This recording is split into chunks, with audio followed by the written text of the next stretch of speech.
Hi there, welcome back to English at Due Mission. আজ আমরা শিখব সেন্টেন্সের সাবজেক্ট এবং অবজেক্ট হিসেবে কি কি এলিমেন্ট বসতে পারে। ঠিক আছে, চলো। Elements that can be subject and object. এখানে বলা আছে noun, pronoun, noun infinitive, noun clause, gerund, infinitive phrase, noun phrase, gerund phrase, compound বা compound word. তাহলে 1, 2, 3, 4, 5, 6, 7, 8, 9 অর্থাৎ there are 9 elements that can be subject and object of a sentence. Let us go one by one. আমরা একটা একটা করে একটু শিখি কি আছে। প্রথমেই আছে দেখো, প্রথমেই আছে noun.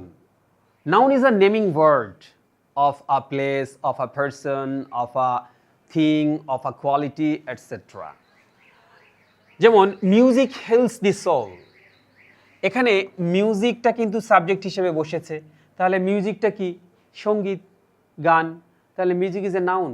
তাহলে এখানে সাবজেক্ট হিসেবে কি পেয়েছি? নাউন পেয়েছি। এরপরে আমি যদি বলি everyone loves coffee in the morning, সবাই মর্নিংয়ে কফি পছন্দ করে। তাহলে এখানে আমি কি পেয়েছি? এভরিওয়ান পেয়েছি। তাহলে সেন্টেন্সের সাবজেক্ট এবং অবজেক্ট হিসেবে কি কি এলিমেন্ট বসতে পারে এবার একটু আমরা সেগুলো দেখে আসি। নাউন বলা আছে a noun names a person, place, thing or idea. It can be a subject or an object. অর্থাৎ নাউন সাবজেক্ট হতে পারে, অবজেক্ট হতে পারে।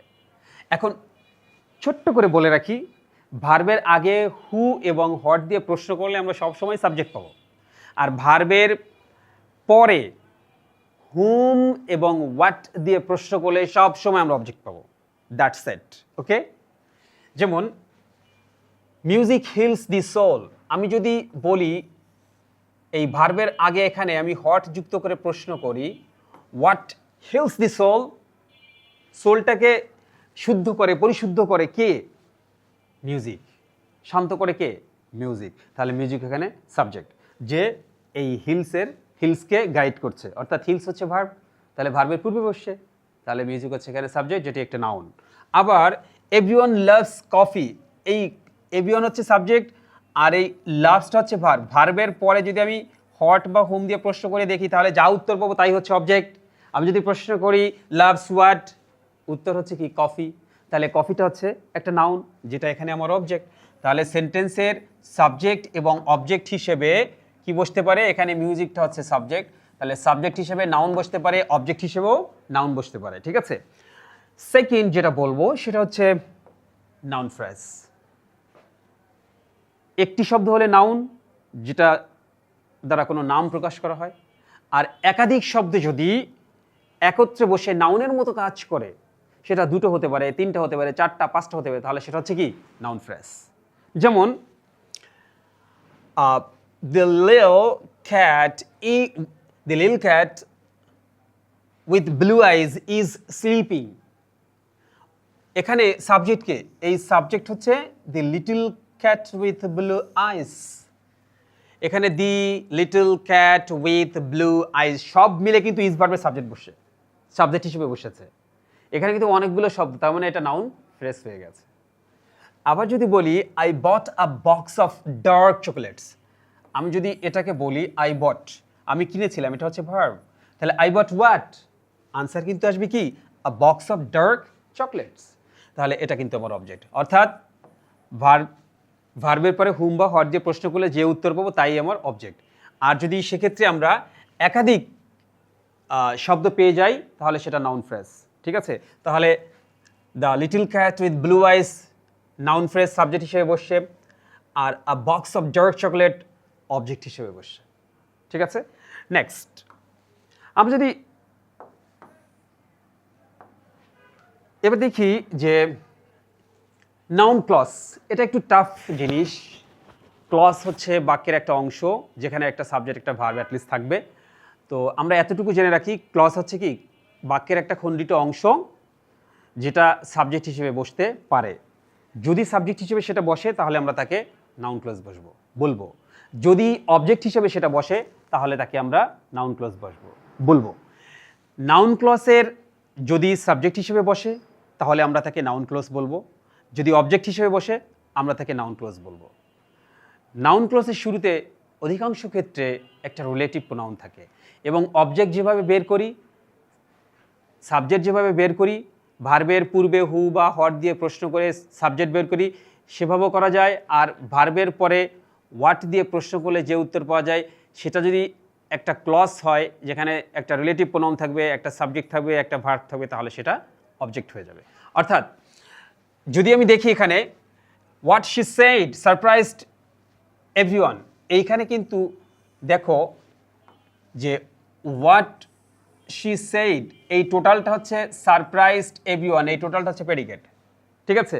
তো এখানে এই সারপ্রাইজ করেছে কি হোয়াট শি সেইড, সে যা বলেছিল। এখানে হোয়াট কিন্তু একটা রিলেটিভ প্রোনাউন, শি কিন্তু একটা সাবজেক্ট, আর সেইড কিন্তু একটা ভার্ব, তার মানে এরা ক্লজ হয়ে গেছে এবং এরা সাবজেক্ট হিসেবে বসে, তার মানে এটা কি নাউন ক্লজ। নাউন ক্লজ সেন্টেন্সে সাবজেক্ট হিসেবে বসতে পারে। আবার দেখো যদি আমি বলি I don't know wire he lives, তাহলে আমি জানি না কোথায় সে বাস করে। এখন ভার্বের পরে হট দিয়ে প্রশ্ন করো, আই ডোন্ট নো আমি জানি না, হোয়াট কি জানি না, ওয়্যার হি লিভস, তাহলে এটা অবজেক্ট। এটাও নাউন ক্লজ কারণ এটার রিলেটিভ প্রোনাউন আছে, সাবজেক্ট আছে হি, ভার্ব আছে, তার মানে এটা ক্লজ হয়ে গিয়েছে।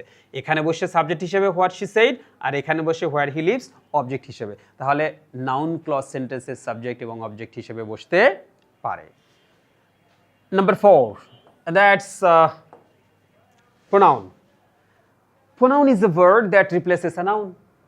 অর্থাৎ নাউনের পরিবর্তে যে শব্দ বসে তাকে আমরা প্রোনাউন বলি, he, she, it, they, we, I ইত্যাদি। তাহলে আমি যদি বলি I met them at the cafe, বা তার আগে যদি বলি শি টিচেস ইংলিশ, তাহলে who teaches English, she teaches English, তাহলে এটা হচ্ছে সাবজেক্ট এবং এই সাবজেক্ট হচ্ছে একটা প্রোনাউন। আবার যদি বলি I met them at the cafe, তাহলে আই মেট, আই হচ্ছে সাবজেক্ট, মেট হচ্ছে ভার্ব। এখানে আমি যদি প্রশ্ন করি আমি মেট করেছিলাম কাদেরকে, দেম, তাদেরকে, তাহলে এটা হচ্ছে আমার অবজেক্ট, ঠিক আছে। এই দেমটা হচ্ছে আমার অবজেক্ট, উত্তর পেয়েছি I met hmm, I met them, এই দেমটা হচ্ছে আমার অবজেক্ট। তাহলে প্রোনাউন সাবজেক্ট হিসেবে বসতে পারে, অবজেক্ট হিসেবে বসতে পারে। নেক্সট,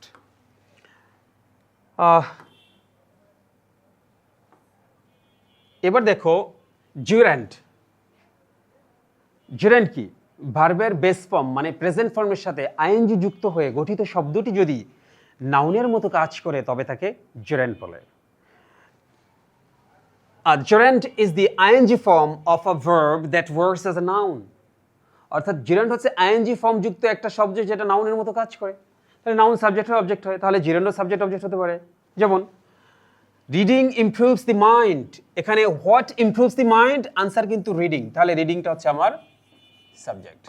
আমি যদি বলি হি এনজয়স সুইমিং এভরি মর্নিং, তাহলে আমি যদি প্রশ্ন করি যে she enjoys what she enjoys swimming, তাহলে সুইমিংকে যদি অ্যানালাইজ করি তাহলে কি পাই, সুইমের সাথে আইএনজি, তার মানে এটা জিরেন্ট, তাহলে অবজেক্ট হিসেবে জিরেন্ট বসতে পারে, সাবজেক্ট হিসেবেও জিরেন্ট বসতে পারে, দ্যাটস ইট। এখন আমি যদি বলি যে জেরান্ট ফ্রেজ, অর্থাৎ যার মূল হচ্ছে আইএনজি যুক্ত ভার্ব এবং তারপরে আরও এক বা একাধিক শব্দ যুক্ত হতে পারে, তাহলে যা গঠিত হবে সেটা হচ্ছে জেরান্ট ফ্রেজ, সেটাও সাবজেক্ট অবজেক্ট হিসেবে হতে পারে। যদি আমি বলি যে playing video games late at night is unhealthy, রাত জেগে ভিডিও গেমস খেলাটা আসলে অস্বাস্থ্যকর, স্বাস্থ্যের জন্য ভালো নয়। তাহলে এখানে কি আছে, মূল হচ্ছে প্লেয়িং যেটা একটা জিরেন্ট, তার সাথে যুক্ত হয়েছে video games late at night, এটা হচ্ছে একটা ফ্রেজ। তার সাথে এইখানে দেখো এটা হচ্ছে ভার্ব, এই ভার্বের সাবজেক্ট হিসেবে বসেছে কি playing video games late at night, তার মানে কি শুরুতে আছে জিরেন্ট, বাকি অনেক শব্দ, তার মানে জিরেন্ট ফ্রেজ। আবার যদি দেখো she avoids eating junk food during exams, এক্সামের সময় সে জাঙ্ক ফুড খাওয়াটা অ্যাভয়েড করে, তাহলে এখানে কিন্তু শি অ্যাভয়েড, শিটা হচ্ছে সাবজেক্ট, অ্যাভয়েড হচ্ছে ভার্ব। আমি যদি এখানে প্রশ্ন করি শি অ্যাভয়েডস হোয়াট, আনসার কিন্তু eating junk food during exam, তার মানে এইটা হচ্ছে আমার অবজেক্ট, যে অবজেক্টের শুরুতে আছে জিরান্ড এবং তার সাথে একাধিক শব্দ, তার মানে এটা কি হয়ে গেছে, এটা জিরান্ড ফ্রেজ হয়ে গেছে। তাহলে জেরান্ড ফ্রেজ সাবজেক্ট হতে পারে, অবজেক্ট হতে পারে। এবার দেখো in number 7 it's in noun infinitive. Noun infinitive কি জিনিস? ইনফিনিটিভটা কি? ইনফিনিটিভ হচ্ছে টু যুক্ত একটা ভার্ব ফর্ম, যেটা নাউনের মতো কাজ করে, জিরান্ডের মতো কাজ করে। তাহলে নাউন সাবজেক্ট অবজেক্ট হয়, জিরান্ড সাবজেক্ট অবজেক্ট হয়, তাহলে ইনফিনিটিভ যদি নাউনের মতো কাজ করে তাহলে ইনফিনিটিভও সাবজেক্ট অবজেক্ট হতে পারে। বের করার নিয়ম কিন্তু একই। আমি যদি বলি to travel is my biggest dream, travel করাটা হচ্ছে আমার সব থেকে বড় স্বপ্ন, তাহলে আমি যদি এই টু যুক্ত ট্রাভেলকে আলাদা করে যদি বলি what is my biggest dream অথবা what is your biggest dream, answer কিন্তু কি হবে? To travel. সেটাকে অ্যানালাইজ করলে কি পাচ্ছি? টু প্লাস ভার্ব ওয়ান, মানে ভার্বের বেস ফর্ম, তার মানে এটা নাউন ইনফিনিটিভ সাবজেক্ট হিসেবে বসছে। আবার যদি বলি he wants to learn Japanese, say Japanese শিখতে চায়, তাহলে হি কিন্তু সাবজেক্ট, ওয়ান্টস কিন্তু ভার্ব, তাহলে এরপরে আমি যদি বলি what, he wants what? To learn. এই টু লার্ন শিখতে চায়, কি চায়? জাপানিজ। তাহলে টু লার্ন কিন্তু অবজেক্ট, তাহলে ইনফিনিটিভ সাবজেক্টে হয়, অবজেক্টে হয়। এখন একইভাবে ইনফিনিটিভ ফ্রেজ, ওকে। এখন আমি যদি বলি যে ইনফিনিটিভ ফ্রেজ কি? টু যুক্ত ভার্ব অনের সাথে আরও একাধিক শব্দ যুক্ত হয়ে যদি জিরান্ড ফ্রেজের মতো কাজ করে, নাউনের মতো কাজ করে, তবে আমরা তাকে ইনফিনিটিভ ফ্রেজ বলবো। সেটা সাবজেক্ট হতে পারে, অবজেক্ট হতে পারে। চলো, to build a successful career takes effort, অর্থাৎ সাকসেসফুল একটা ক্যারিয়ার গঠন করতে এফোর্ট দরকার, প্রচেষ্টা দরকার। তাহলে এখানে what takes effort, what takes effort, answer হচ্ছে কি? To build a successful career takes efforts. তাহলে এটা কিন্তু ইনফিনিটিভ ফ্রেজ, এটা ইনফিনিটিভ ফ্রেজ এবং এটা কিন্তু সাবজেক্ট। আমি যদি আবার বলি she decided to start her own company, অর্থাৎ she decided to start her own company, সে তার নিজস্ব কোম্পানি স্টার্ট করতে সিদ্ধান্ত নিয়েছিল, তাহলে শি হচ্ছে আমার সাবজেক্ট, ডিসাইডেড হচ্ছে আমার ভার্ব। এই ভার্বের পরে যদি আমি প্রশ্ন করি হোয়াট, তাহলে যে আনসার হবে সেটা হচ্ছে two start her own company. এই টোটালটা হচ্ছে একটা ইনফিনিটিভ ফ্রেজ যেটা নাউনের মতো কাজ করছে এবং এখানে এটা অবজেক্টের জায়গায় রয়েছে। অতএব আমরা বলছি যে ইনফিনিটিভ ফ্রেজ নাউনের মতো সাবজেক্ট এবং অবজেক্ট হতে পারে। Next, the last one, compound noun বা কম্পাউন্ড ফর্ম। কম্পাউন্ড নাউন বা কম্পাউন্ড ফর্ম কি? আসলে দুই বা ততোধিক শব্দ যদি যুক্ত হয়ে, মাঝখানে অনেক সময় হাইফেন থাকে, অনেক সময় থাকে না, যুক্ত হয়ে যদি সিঙ্গেল কোনো ওয়ার্ড গঠিত হয় তবে, এবং সেটা যদি নাউনের মতো কাজ করে, তবে তাকে আমরা কম্পাউন্ড নাউন বা কম্পাউন্ড ওয়ার্ড বলি। এখন ফর্ম বলি, a compound noun is made of two or more acting as one noun. দুই বা ততোধিক শব্দ একত্রে মিশে নাউনের মতো কাজ করবে, একক সিঙ্গেল নাউনের মতো কাজ করবে। যেমন আমি যদি বলি স্মার্টফোনস হ্যাভ চেঞ্জড কমিউনিকেশন, এখানে সাবজেক্ট কিন্তু কি? স্মার্টফোনস। এটা যুক্ত হয়েছে স্মার্ট প্লাস ফোন, তার মানে স্মার্টফোনস। এখানে মাঝখানে আমি একটা হাইফেনও দিতে পারতাম। আবার এখানে কি বলেছে? I bought a washing machine yesterday. I bought what? A washing machine. এখানে ওয়াশিংটা একটা এখানে ওয়াশিংটা একটা ওয়ার্ড, তার সাথে আবার মেশিন যুক্ত হয়েছে, মিলে ওয়াশিং মেশিন হয়েছে। তাহলে দুই বা ততোধিক শব্দ একত্রে মিলে যদি নাউনের মতো কাজ করে তবে তাকে আমরা কম্পাউন্ড ওয়ার্ড বলি। এবং সেই কম্পাউন্ড ওয়ার্ড বা কম্পাউন্ড ফর্ম বা কম্পাউন্ড নাউন সেন্টেন্সের সাবজেক্ট এবং অবজেক্ট হিসেবে বসতে পারে। আই থিঙ্ক তোমরা বুঝতে পেরেছো।